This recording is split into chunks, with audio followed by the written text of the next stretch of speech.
Hi, I'm Amber at Grace Walk Farm, and today we're making homemade cranberry juice.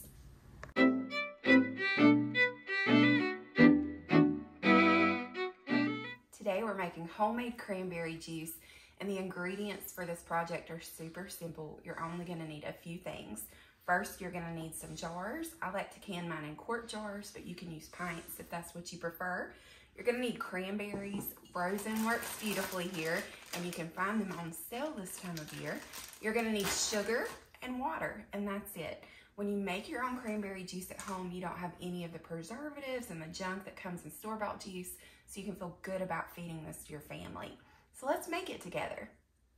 Okay, the first step is we want to pour all of our cranberries in a bowl because these make a mess when you start trying to measure them. So we're going to combine them all into a big bowl for easy measuring. And then we'll start filling our jars. And for cranberry juice, you're going to need about 1 cup of cranberries in each jar, and you're going to need about a ½ cup of sugar. Now this recipe can definitely be personalized depending on how you like it and how sweet you want it. If you find that ½ cup of sugar is too sweet, you can cut it to a 1/3 cup or even a 1/4 cup. But you don't want to go less than a 1/4 cup of sugar because the sugar is what is going to help pull out the juice and extract it while we're cooking our cranberry juice.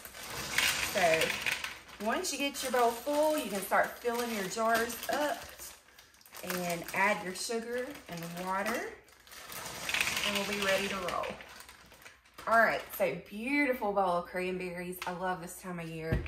And if you shop around after Thanksgiving, a lot of times you can find cranberries on sale for a good deal. Now I'm gonna use a canning funnel for this because it's hard to fill jars without making a mess sometimes.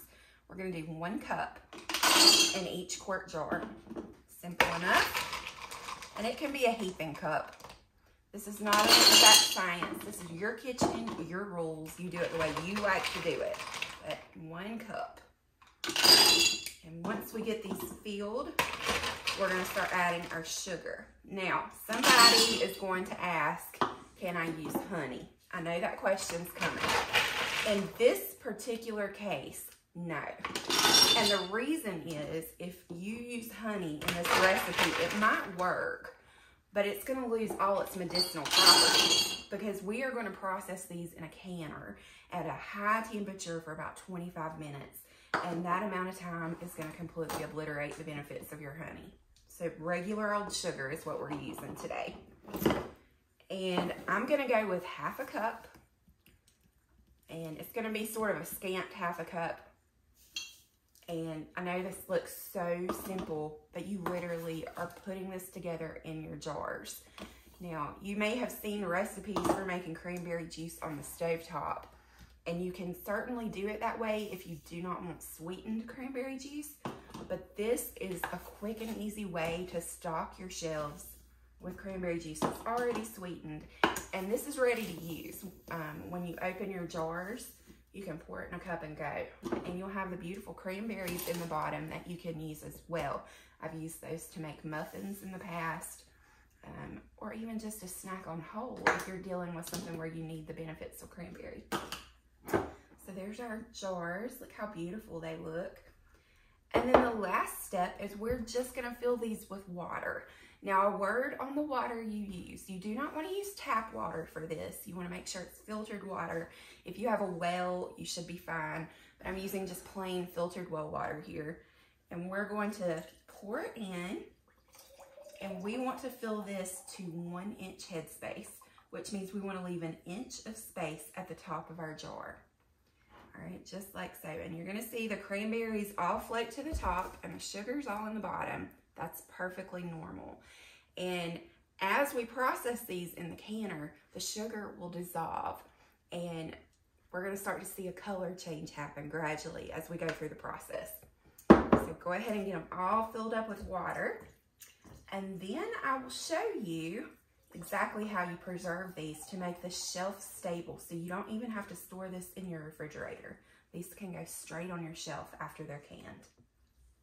Now that our jars are filled, we need to wipe the rims really well. This is something you do with anything you're canning. but especially if you're using anything with any sugar at all, you don't want any stickiness on these rims or it can keep your jars from sealing. And a broken seal means a no good jar. And you don't want to waste any of this delicious cranberry juice. So once your rims are all wiped, you're going to add your lids and your rings. And I'm just using regular mouth canning lids and rings. You want to make sure your jars are clean ahead of time. Everything's sterile, like always with canning. You always want to work with clean, sterile supplies. And once your lids are on, then you can add your rings. And you want to add rings to just finger tight. You don't want them super tight or they will buckle. And finger tight, all that means is you just screw it on until it's just barely on. Like I'm not wrenching it on hard, I'm just barely closing it. That's finger tight. So we're gonna add our rings and then we're gonna put these in the canner. Now you have a couple of options with cranberry juice when it comes to canning and preserving it. You can can cranberry juice two different ways. You can do this in a water bath canner or you can do it in a steam canner. Steam canning is a fairly newcomer to the canning scene. It was the most recent type of canning to get approved by the USDA. And I have found that it is my absolute favorite type of canner. And I'll show you the difference and why steam canning is actually a little quicker than water bath canning. Let's look at our canners. There are two types of canners you can use for this. This is a steam canner, and a steam canner is a pot with a big domed lid, and then the pot underneath is actually quite shallow. When you can with a steam canner, you only need 2 quarts of water in that pot, so it comes up to heat pretty quickly. On the other hand, you can use a water bath canner, but it requires that you fill it all the way where the water level will cover your jars. So you can see you're gonna need a ton of water and this will take a long time to heat up. So for that reason, because of how much water it uses and how heavy it is, I prefer using a steam canner. And I will link for you the steam canner I use in the description below. And I'll also link you to a canning class where you can learn in much more detail how to use both kinds of these canners and put them to work in your kitchen to help you preserve food. But for today, we're using the steam canner and we're gonna process our cranberry juice for 25 minutes. So let's get it processed. One last step before they go in the canner, and this is the most fun step of all. You might wanna get your kids involved with this one. We're gonna shake our jars. And all we're doing here is we're mixing in that sugar with the water that we've added. It's okay if it doesn't all dissolve immediately as you're doing this. It's gonna continue to dissolve while it's in the canner at a high heat for 25 minutes.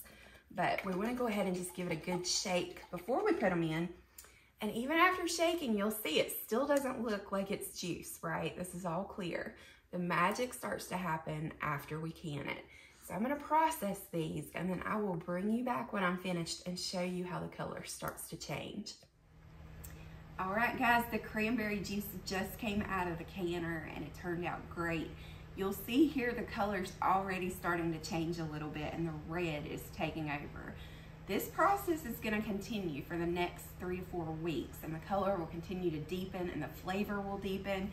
So I'm gonna go grab our last jar and then I'll tell you the last thing to do and your cranberry juice is done. All right, let's go grab it.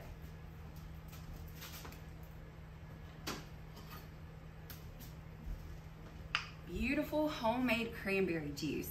Now, after these come out of the canner, they need to sit for about 24 hours undisturbed. So just leave them here overnight. Don't touch them, don't shake them, don't do anything to them. Leave it alone. And then tomorrow, you can come in and remove your rings and wipe them off and label them. And at that point, you can give them a good shake to incorporate any of the sugar that's still separated out. And you can put them on your shelf. For best flavor, it's best to not drink this for about 4 to 6 weeks. Let the flavor intensify. It gets better with time.